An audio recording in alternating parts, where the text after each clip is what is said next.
Antonio with Enhanced Movements, Boulder County's premier chiropractic and injury pain consultant.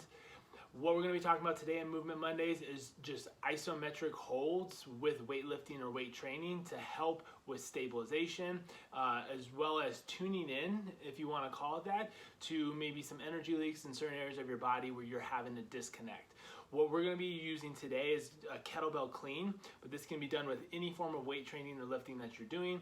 It's good to kind of pause and hold. Now, that being said, these are going to be holds that we're actually going to have the weight on top of us.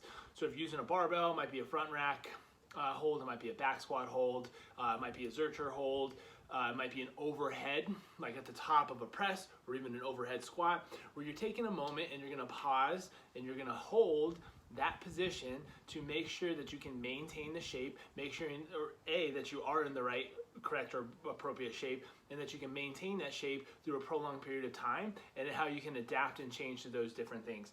So again, we're using a clean today just to exhibit and demonstrate what we're trying to talk about. So with this, I'm just going to do a clean, and I'm going to pop it up into this front rack position.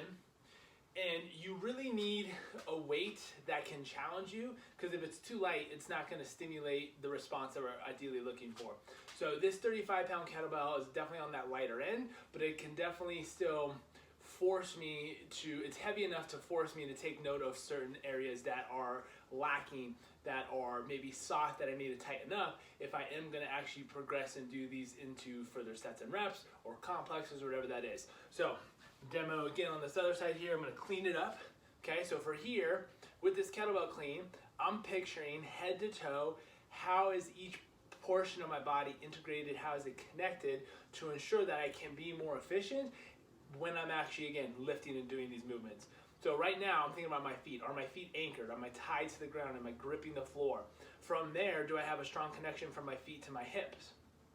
Right? I want to be able to really connect and feel that my hips are in a tight position so that I can translate into either like a squat, or I can translate into like a push press, or any of these variations that come off of that. I'm tying in, I'm thinking about how is my shoulder packed? Is my shoulder down? Is it elevated? Is it forwards? Or am I just locked and loaded so I can translate into a strict press? Okay? I'm also thinking about what my torso is doing. Am I able to maintain this center torso rigidity in my midline while still having either a conversation or going through any sort of breathing practice that you might want to be able to do?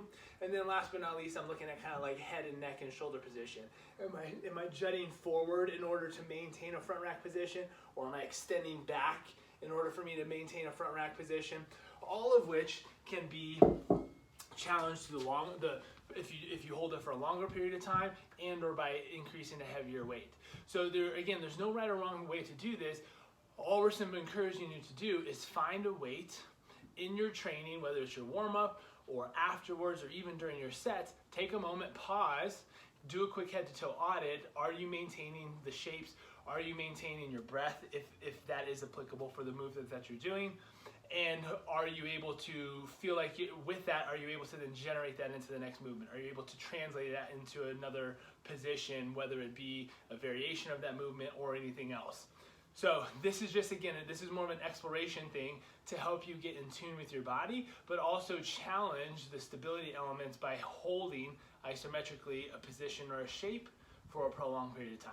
So give it a try, see if it works for you. This is super beneficial, especially for those movements that seem to be most challenging for people, whether that be due to stability limitations and or range of motion limitations. So I would encourage you to start with those to see where you can maybe see where that weak link is, and then you can isolate in and determine what needs to be done from there. Do you need to stabilize one area of your body a little bit more, or do you actually need to mobilize to allow you to take better range of motion and shapes to facilitate the movement that you're trying to do? So movement exploration, give it a try. No right or wrong way to do these. If you have any questions about any of the movements that you are trying to achieve, more than happy to help. Shoot us a DM, shoot us a message. You can always text me on my cell phone as well. But we look forward to hearing from you guys and seeing if you have any questions that we can help out with. Thanks again for tuning in, and we'll see you next Monday.